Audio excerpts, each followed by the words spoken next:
Cheers. Good evening. I know it takes a few minutes for this to go live, or for at least for you to know that it's going live. So I am just going to double check that it is going live. And I'm also going to do something that you can do, which is share to your friends, family, loved ones, work colleagues, even people you don't like. Maybe it's their punishment. Go watch this lady. But I'm just sharing it to my Facebook page. So I'd invite you to do the same, just whilst, if it was appropriate, that is. For those of you who know me well, you know that I cannot type and talk at the same time. There we go, and press post. So you now have my undivided attention. Good evening to those of you who already jumped on live. Do drop down and say hi so that I know who's there, and I can give you a shout out if you would like one. And also, obviously, if you've got any thoughts, comments, questions, shares, insights from any of the previous I nearly said Gardener's Question Times, elevating my status there to BBC Two. From any of the other confidence conversations, then feel free to jot those down too, whilst I lubricate my lungs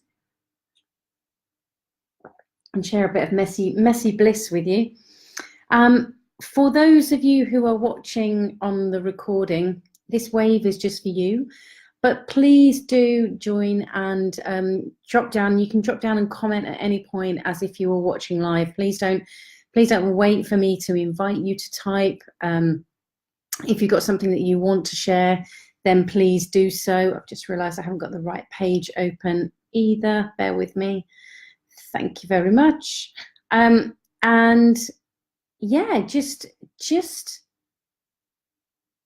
enjoy, join in as much as you want to. Now, I'm very aware that here in the UK, I'm not sure around the world, but here in the UK, it is one of the many weeks that there seems to be for the Easter holidays.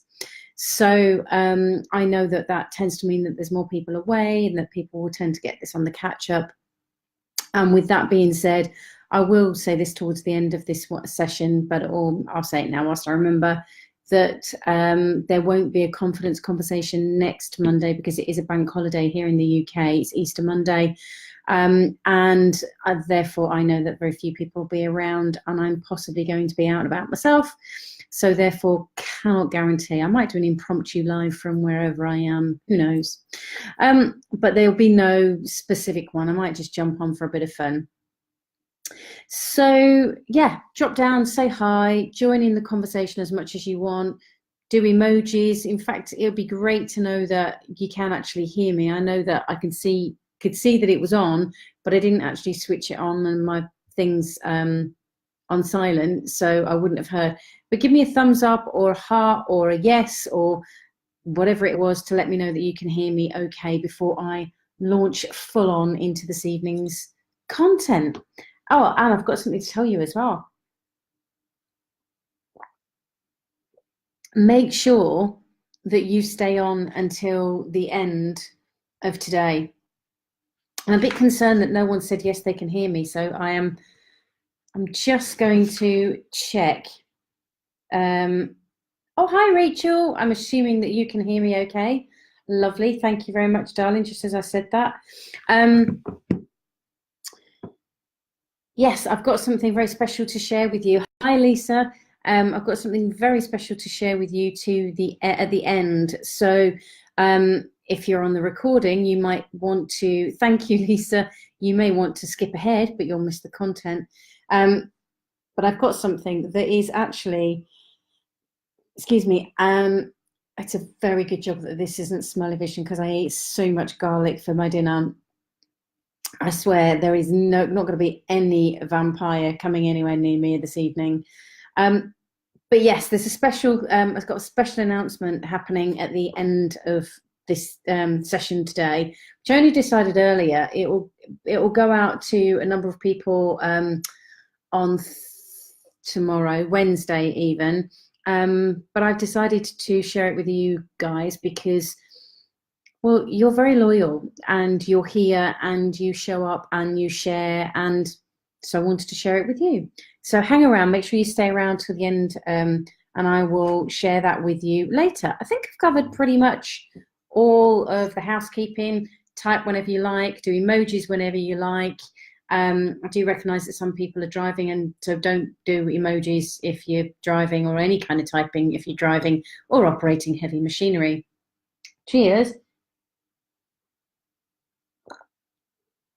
What I wanted to and do exactly the same, if you're listening, watching on a recording as well, type away, don't wait to be invited. So what I wanted to share with you this evening is a study that I quite often reference in some of my talks and also in some of my trainings. And the reason I reference it is because I think I personally found it really insightful for understanding one of the implications of the way that we talk about how to get confidence or build confidence or boost it or develop it or grow it. And it gave me a clearer understanding. Because very often we have the message that's perpetuated that to get confident or be confident. Hey Rob, happy Monday to you as well. To get confident or be confident, that we have to attain something. There's a specific outcome that we need to get, whether that be relationship, financial, whether that be to do with our physical size, whether that be to do with particular job or successes, however they may be described. There tends to be this very outward focus on that. When you get those kinds of results, then you're going to feel or have confidence. And this study actually comes from a lady called Carol Dweck, who is a professor at Harvard, psychology professor at Harvard University in America. And she did this research with some of her students, or rather with a group of students. And first of all, they got the group of students en masse, and they all did a test. Every single one of them just did the same test. And at the end, regardless of what results, they were just randomly selected and put into two groups. Now, these two groups, they were, the first group, group one, were, whatever their results were, they were all told individually, you must be smart. You must be smart. To get the result that you did, you must be smart. So, and it was something, however they were spoken to, it was always to do with their ability. So what they had to achieve, what the outcome was. Good evening, Caroline. And then the second group were told that they must have, regardless of what result they got, they were all individually told that they must have worked hard to get that result. So for those of you who have just joined, because there's a bunch of you that have just jumped on, so I'm just sharing one of the bits of research that Carol Dweck did with some students around tests. And also make sure you hang on, because I've got something special to offer or share with you and offer at the end of today. You can tell it's not planned because I've no idea what I'm going to say. So you've got these two groups, right? Group one have been told that you must be smart. So the praise that they receive is purely focused on their ability. And then you've got group two, that their praise is focused on the effort that they put in. So, you must have worked hard to get that result. So I will come back to that, Rob. And in fact, if I haven't got time to answer that today, which I may not have, I will definitely keep that and answer that in the open forum, which will be in 2 weeks' time. So then she gave all of the both groups, she gave them the opportunity to take another test. They could either take a test that was roughly the same level as the one that they've just taken, or they could take one that was harder. 67% of people in group 1 opted to take the easy test, i.e. the test that is was roughly the same level as the one that they just took.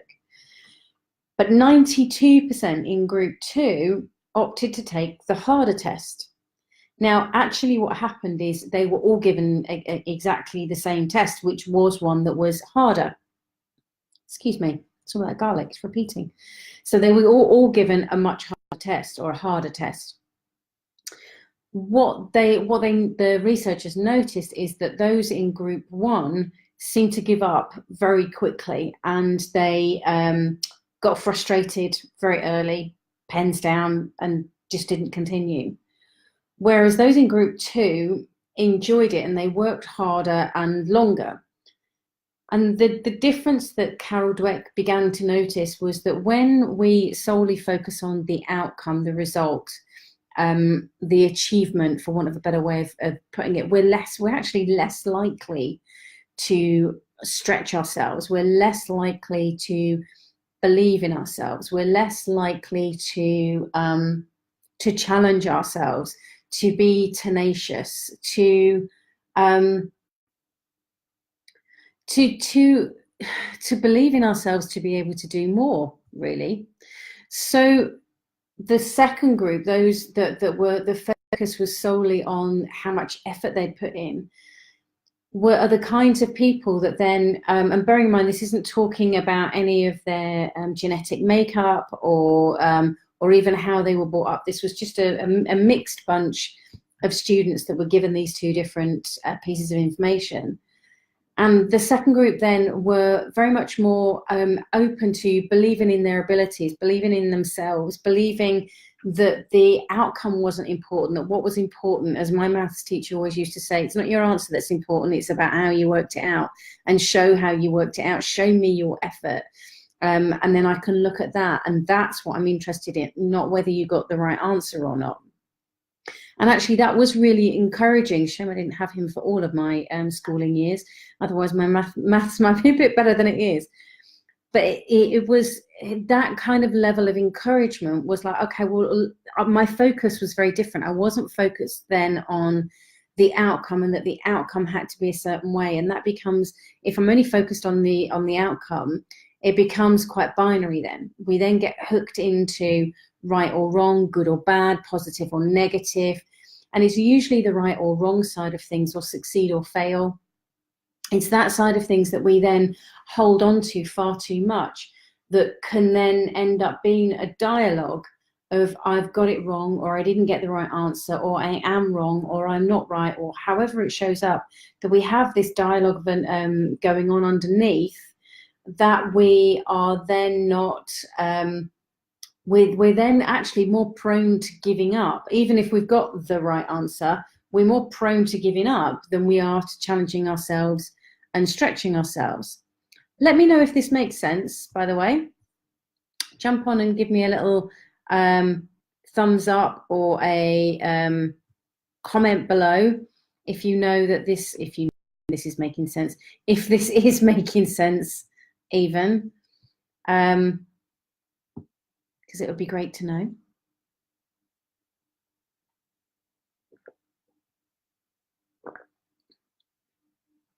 And then I'll give you my personal reasons for, as one thumb. So it makes sense to one person. That's great. Oh, there's emoji-tastic going now. I have no idea if the angry faces and the sad faces are a sleight of a hand, or whether they are meant. If they are meant in all sincerity, do let me know, because I'm more than happy to have a conversation. It's not that I'm looking for you to agree with me. I always love to look at what's going on, so that I can learn just as much as anybody else can. So there's a couple more angry faces and a wow and a sad face. Yeah, so they could be sleight of hands, I'm not sure, but somebody's going crazy with the emojis. Whoever you are, thank you very much. It may be more than one of you. So there's loads of thumbs keep coming in. Thank you very much. The reason I wanted to share this with you is because if you go onto my blog, or if you follow my blog, then you'll know that a while back now I wrote an article called Get Confidence, Get Results, or Get Results, Get Confidence. I can't remember which way around it was now. Get Results, Get Confidence. I think it's also on LinkedIn as well. And if it isn't, it needs to be. And basically, it's this concept that I'm wanting to encourage people to understand, because in the society that we live in, we are encouraged that what's important is the results. What is important is what we have in that moment, and that we have to attain and get those results, and they have to be perfect, look a certain way, be right, can't be flawed, etc., etc. But the fear that can hold us back from getting there is quite high when the only focus coming from the external world is that we have to get those certain results, and that's what we're praised for. Because if we're only praised for those external results, when we're not getting them, or we don't believe that we got them, imposter syndrome, whole different conversation. But if we don't believe that it was in ourselves in order to be able to get them, then the stakes are going to be raised even higher, and there's going to be less of encouragement or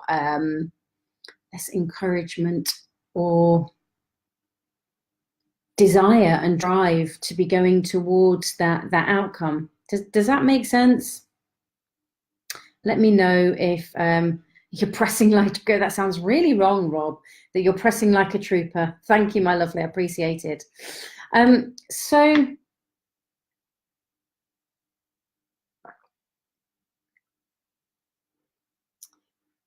I know for myself that there were certain teachers, for example, that weren't like my maths teacher. So my maths teacher, one of my maths teachers, was very much focused on, so let's look at how you've worked that out. Let's look at, I can see how hard you've worked at that. And he really did hone in and focus on the workings out of what was going on in that particular sum. He'd look at the answer, of course, he was looking for the answer as to whether it was correct or not, but his attention was very, very much on that working out and the effort that I'd put in, and how long did I take, etc., and what was going on there. And that, to me, there weren't many lessons that I was eager to get to, but when I was being taught by him, I was actually eager to get to the lesson. There was a curiosity there. I wasn't as afraid of getting anything wrong, because the focus wasn't on whether it was right or wrong. It was focusing on the effort. I was more inclined to keep going. Whereas I had other teachers that, there's one in particular who I won't name and shame, but his face just popped up in front of me just then, that if I only raised my hand a number of times within the class environment, because I noticed that very quickly, if you didn't get the right answer, it would be a very severe no, and then, or it would call you a name or whatever, straight and on to the next person. And part of that was his temperament. That's part of his character and how he was. And yet for me personally, that was such a challenge, that because the answer became, or because offering an answer was very binary, right or wrong, I became withdrawn. So I was then more inclined to be the in that first group of people, because I wasn't getting the right result, because it was all focused on that ability, that there was too much fear around that, so I wouldn't push myself. So therefore, I would have gone for the easier test, or the level that sat me at the right point. Does that make sense? Let me know if that's making sense. And equally, as I say with my other teacher, that because he was encouraging the process, because he was encouraging and questioning what was going on around that side of things, that gave me an encouragement, which I interpreted. I was less fearful of having a go. So my dialogue around both of those situations, my internal dialogue, which is why at that time it would have felt like my confidence was fluctuating, is that I would have been in this scenario of the binary right or wrong, I would have been putting my hand up, or rather I wouldn't have been putting my hand up, because there was too much of a fear that I didn't have the right ability to give the right answer. And so there was so much fear around it that it would have felt in that situation, I would have dialogued it that my confidence was down here. Whereas in this scenario with my maths teacher, because it was the process that was being encouraged, it wasn't. It was a more encouraging environment. So this one seemed more personal. It was about me. I was a failure if I got it wrong, or I was successful if I got it right. But nonetheless, that was a tightrope that I wasn't prepared to walk down. Whereas this side of things is that it was the process, and therefore I could learn the process, and I could have another go, or I could learn a different way of doing it. So it was a constant thing that was going there with regard that. So does that make sense? Let me know if that's making sense.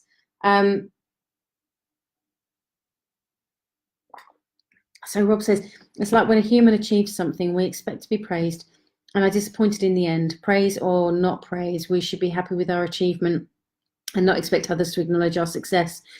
That said, we should have said, if we aren't praised by others, we become disappointed, which we shouldn't expect.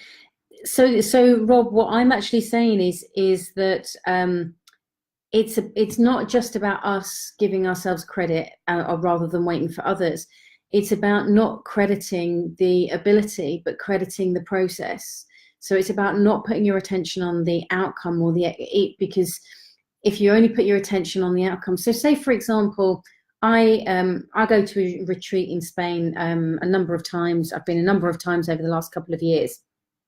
Going in again next month. Very, very much looking forward to it. Amazing place called Detoxed, which I will put the website for just there, because they are great people and I enjoy their company very much. And I believe that a number of you have been that are watching. But anyway, when what I notice when I'm there is when people are focused solely on the outcome.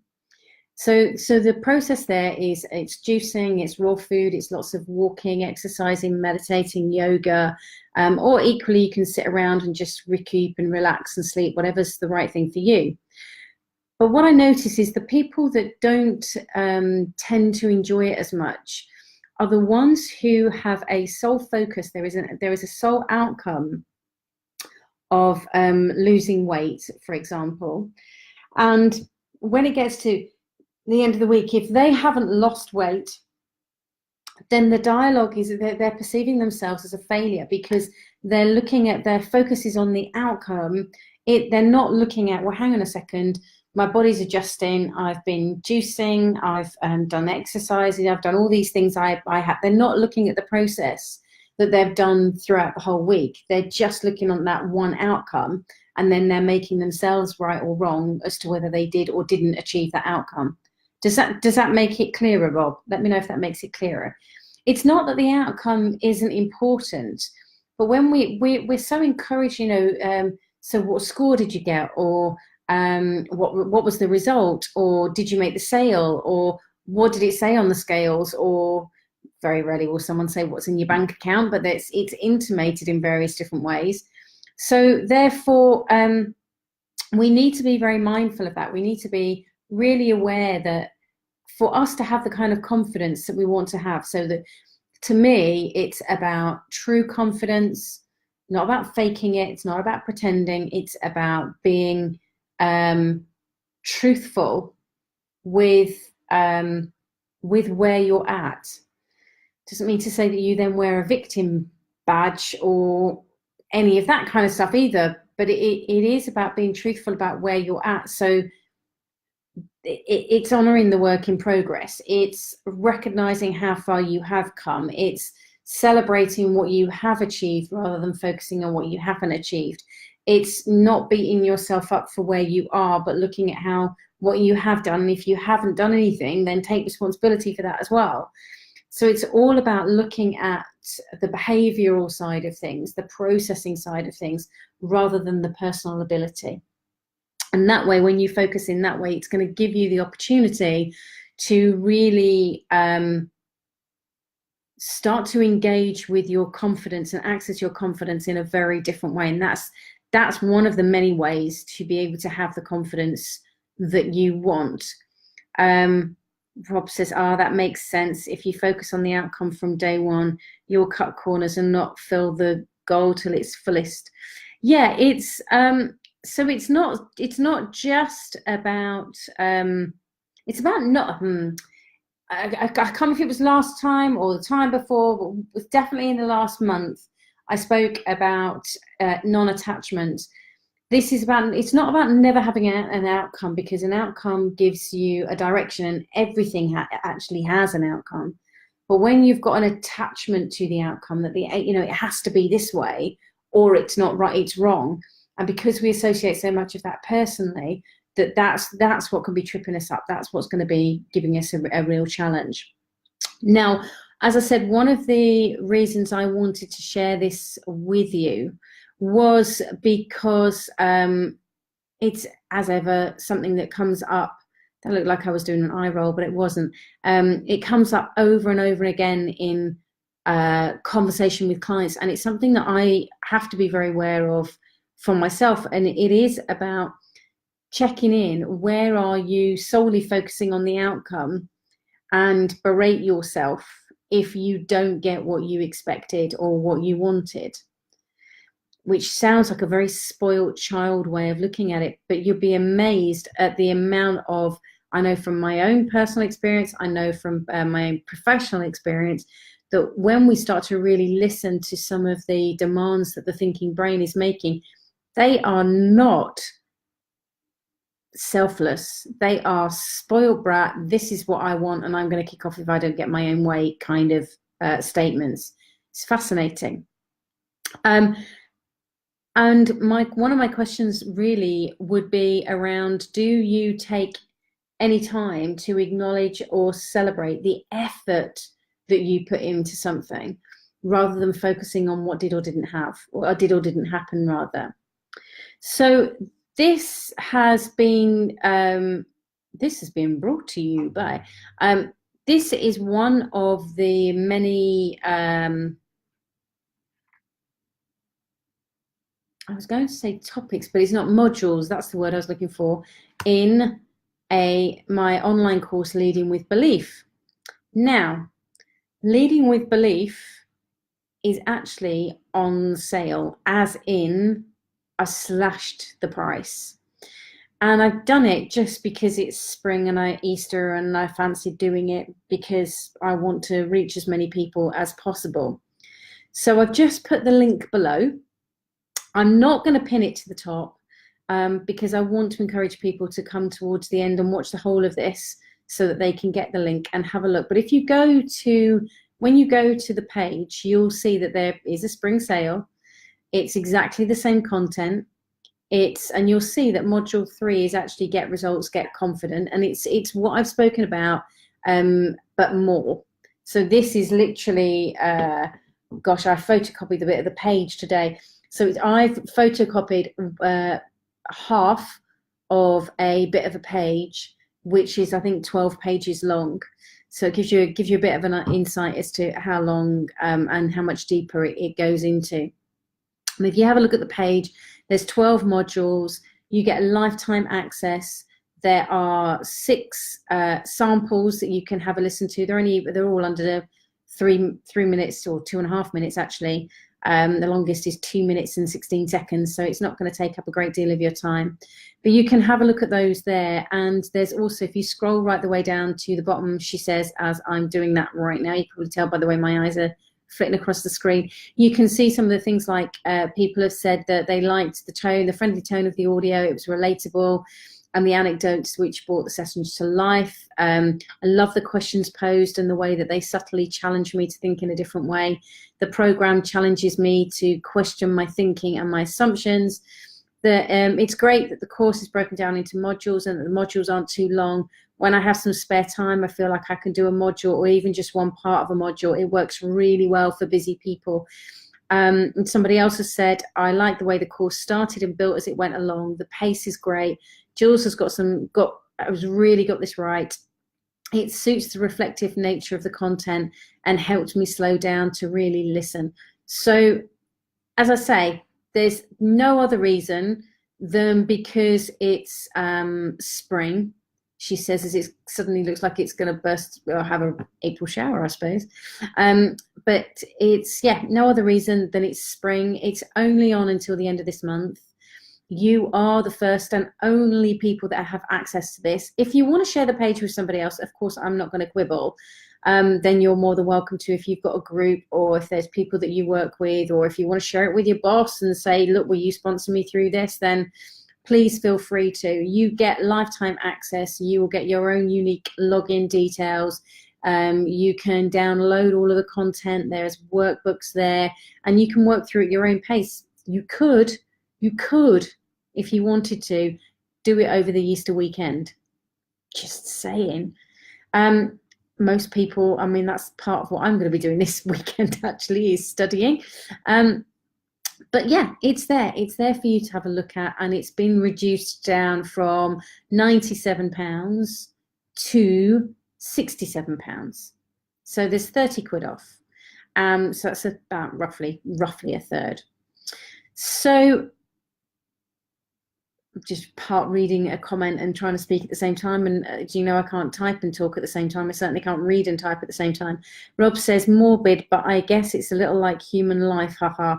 We don't focus on death because we know that's the end. So throughout our lives, we make the most of every opportunity and challenge. Well, I would love to say, Rob, that is how people are living their lives, but it doesn't appear so.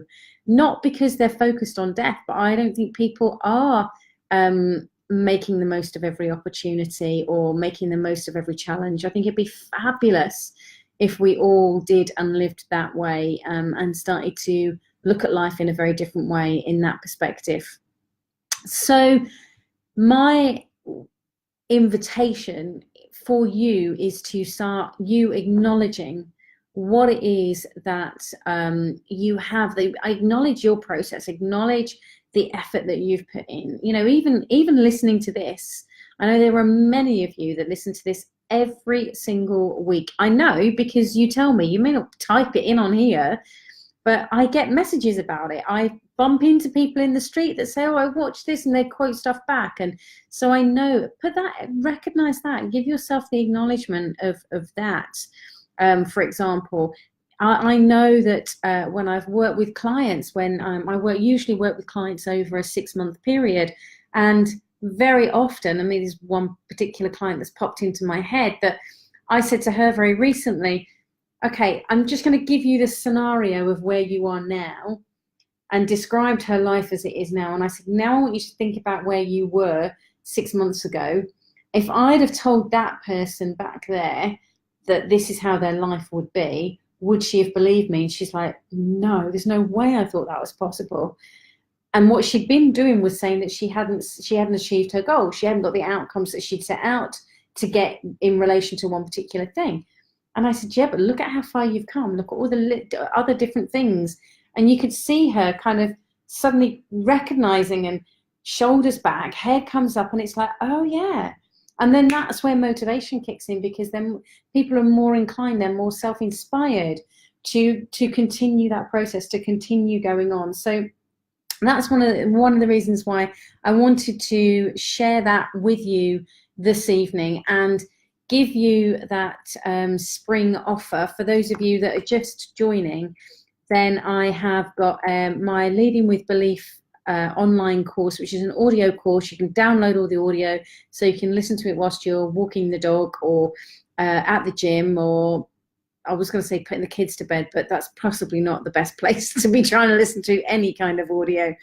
But it's there for you to listen to, and I've done it as a spring sale because I felt like offering a sale. No other reason, just felt like doing it, and thought Easter weekend, some people have lives. I tend to use it as a study weekend very often.